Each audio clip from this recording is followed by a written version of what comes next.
The Rolex Submariner is without a doubt the most iconic watch of all time and is a legend in the world of watches.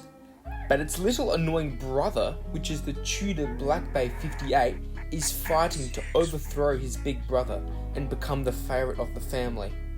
These two share many characteristics and are also quite similar, but many consider the Rolex to be the king of divers. But is this true? In this video, I will be comparing the two and providing a verdict on which watch reigns supreme. There will be 5 key categories to be judged on, which include price, build quality, movement, versatility, and design. The Black Bay used in this comparison will be the black version, and the Submariner also is the classic black ceramic version as well. So without further ado, let the battle begin.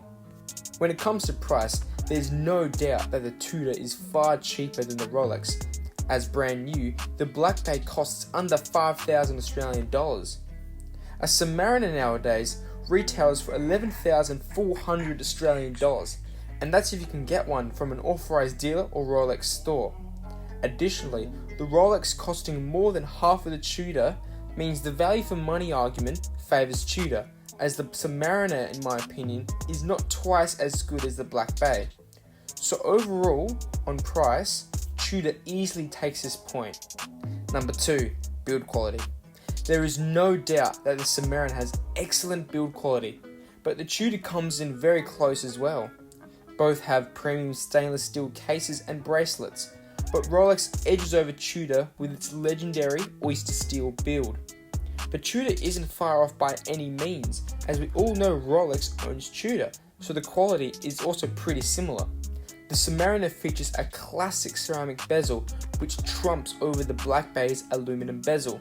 Both pieces will last decades upon decades and are designed first to be practical tool watches, so the difference between the two is fairly slim.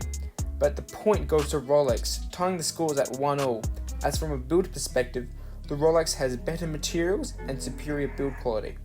Both the Rolex and Tudor feature in-house movements, so this battle is to decide which one is more accurate and reliable. The Submariner has the 3230 Rolex caliber movement that has some pretty impressive stats with a 70-hour power reserve and its signature superlative chronometer status, which is precise to ±2 seconds per day. The Black Bay also has a reliable 70-hour power reserve, but lacks the precision Rolex provides, as Tudor's MT5402 movement is only precise to ±4 seconds per day. So in total, Rolex grabs this point, going 2-1 up, but Tudor once again narrowly misses out, as their movement is pretty good as well. Number 4, versatility. This one is tricky, as the Submariner is usually classified as the ultimate everyday and versatile watch that can go with any situation or outfit. But I think the Black Bay has a very strong argument over the Rolex. Yes, the Submariner has a more neutral colour palette and a more simple dial compared to the black and gold on the Tudor.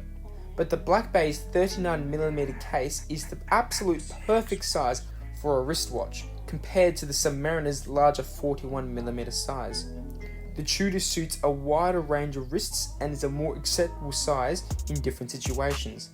The Black Bay would look more classy and dressy with a suit, as the Submariner is more of a sports tool watch and wouldn't feel right in a formal event.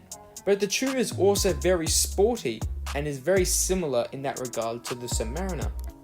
So overall, the Tudor levels the scores at 2-2 due to its more versatile case size and classy dial configuration. Don't get me wrong, the Rolex is very versatile still, but Tudor have slightly edged over this time. Number 5, design. The last stage is more subjective, but this category involves a wide range of factors such as its creativity, taste, and overall X factor. Without a doubt, the Tudor is more creative than the Rolex with its gold hour markers and red finishes. Plus, its snowflake hour hand sets itself aside from the Rolex.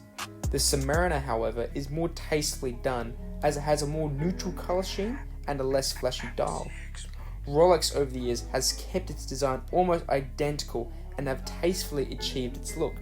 Finally, the X factor is very important, as it is meant to turn heads and raise voices. The Tudor definitely achieves this with its gold accents and perfect case size. But the Rolex Submariner remains king, as for over 60 plus years, the sub has turned many heads and is arguably the most iconic watch of all time. Therefore, Rolex keeps its signature crown and wins 3 points to Tudor's 2. But we must realise how bloody good the Tudor Black Bay is, and how it comes so close to the Submariner. Also, it is far better value than the Submariner, as it costs. This is far better value than the Submariner, as it costs less than half of the Rolex retail price. If you enjoyed this battle and are a big Rolex fan, click the videos on the screen right now to see more Rolex content from this channel. Make sure you like, comment and subscribe immediately. Thanks for watching and see you later.